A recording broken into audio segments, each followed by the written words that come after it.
Social customer service, sometimes referred to as social care, is one of the newest and most effective modes of marketing. I can hear you wondering, customer service is marketing? In the social space, it definitely is. That's because the interactions are public, and how you do customer care in the social space says volumes about your brand. Marketer Jay Baer said it all when he said, "When customer service becomes public, it becomes a spectator sport. If you are really good at your public customer service, then your social care can become a new form of marketing." Let's discuss the benefits. Social care helps you drive brand awareness, sell more products and services, humanize your brand, build loyalty, drive revenue growth. That last point is important. According to McKinsey, companies that develop social care capabilities improved year-over-year revenue per contact by 6.7% through effective upselling, cross-selling, and customer churn reduction versus a 12.1% decline for those without that capability. That financial gain can come in a variety of ways. It could be increased sales, it could be less returns as individuals self-service based on information from social media, or it could be saving money. According to Insight, a social media interaction costs $1 compared to $6 for a call center interaction. Another reason why you should be considering customer care on your social channels is that your customers are expecting it. According to HubSpot's research, 90% of customers rate an immediate response as important or very important when they have a customer service question. 60% of customers define an immediate social response as 10 minutes or less. And HubSpot has found that 72% of Twitter complainants expect a response within an hour. So how do you start doing more social customer care? There are a few things you can do. First, you don't have to be everywhere, but you should be on the channels where your customers are. If they have a young audience, they are more likely to be using Snapchat, TikTok, or Twitter. Parents may be more inclined to use Facebook or Pinterest. Business customers are likely using LinkedIn. Find the channels where most of your customers are and start there. Then, invest in a social monitoring tool. See what your customers are saying, and next, respond to comments. In an ideal world, you should make an effort to respond to most people, good and bad, who aren't spamming you. This may be difficult to do if you're a small team, so be thoughtful if you're picking only some to respond to. Those who you leave out may feel slighted. However, sometimes responding to everyone isn't always needed. Let's hear from one of our experts. So in any social platform, you're going to have trolls. It's just the nature of the game. Most trolls really do want that attention, so we try not to give it to them. If someone's posting something that feels a little trolly, but it's just that they're misinformed, we'll take it as an opportunity to educate them. But if they're saying something that's just hateful or mean, we'll ignore them, and if it continues, then most likely we will block them, because we are very focused on creating a positive environment for our community. My favorite part is when our audience handles the trolls for us. We have a very active audience, and so if someone says something that maybe is not 100% nice, I love it when our audience goes in and basically corrects them. Ideally, it works better than if I was replying to them. You should also have an SLA, or service level agreement. This is a commitment by the company to handle social media inquiries in a certain amount of time. This may differ by company. Some brands resolve to respond to customers within minutes, others within 2 hours. An SLA will help you set expectations with your customers and help your company measure results. So an SLA is a service level agreement, and it's crucial because it sets a precedent for how the client and how the agency or how that marketer, whoever's working for them, is working. For social monitoring, it matters because it sets a guideline as to how quickly are we going to be reacting to this content. So are we at an hour SLA, which means I need to respond to those comments within an hour, 24 hours, a week, a day?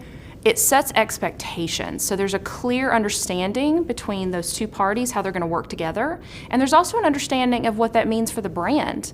There are certain brands who don't need an hour SLA because the complaints or the positive comments that they're receiving, they aren't dire, they aren't crucial. If you're an airline and someone's mad because they canceled their flight and they're gonna miss their next flight, that's pretty dire. You're gonna want a very short window for your SLA.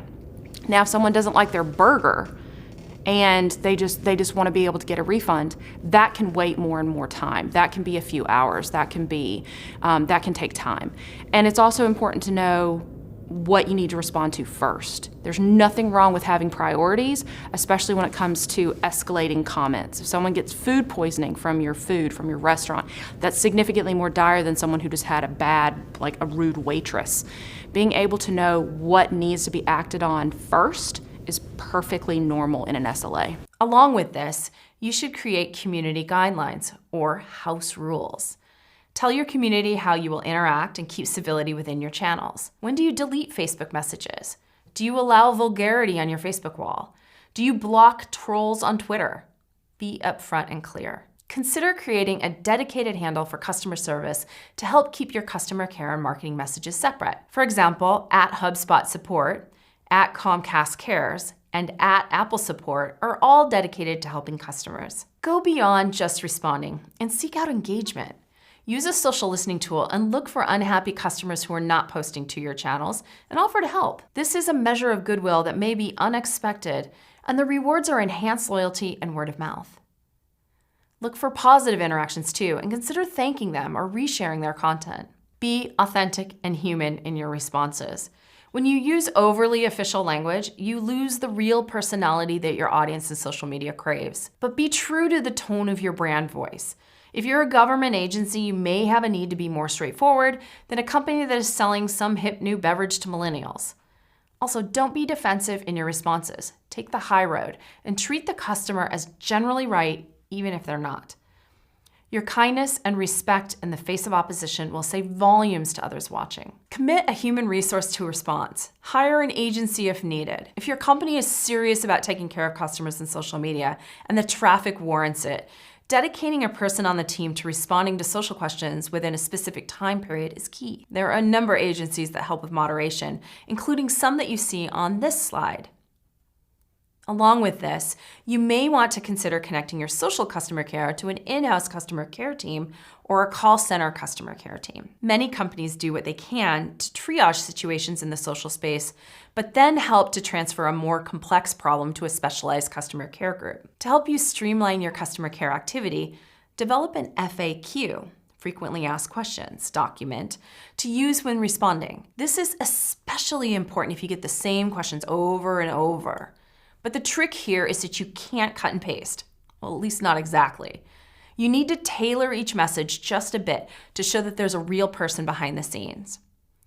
Include the name or handle of the person if you can. You can also create videos to demonstrate more complex problems or to help educate on certain topics. Consider if using a chatbot can help. Chatbots are automated programs designed to interact with humans conversationally on websites or messaging apps. Sometimes bots can be useful in answering basic questions or to point customers to a database of support knowledge. But be careful, as bots can sometimes seem impersonal, especially if a customer is frustrated and really wants to interact with a real person. That leads me to my next point. Determine when to take an issue offline. If someone is unhappy and you can't easily solve their frustration in a short response, ask them to direct message you their information so you can better help them. This removes their frustration from the public eye, and it also shows the public that you're interested in helping your customers. One good thing to keep in mind is that you shouldn't engage with a customer whose intent is to simply argue and publicly defame your brand. Sometimes your best defense is silence, and after a certain point, they'll damage their own credibility more than your brand's reputation. There's going to be some people that will never like what you're doing on social. They have an agenda right there.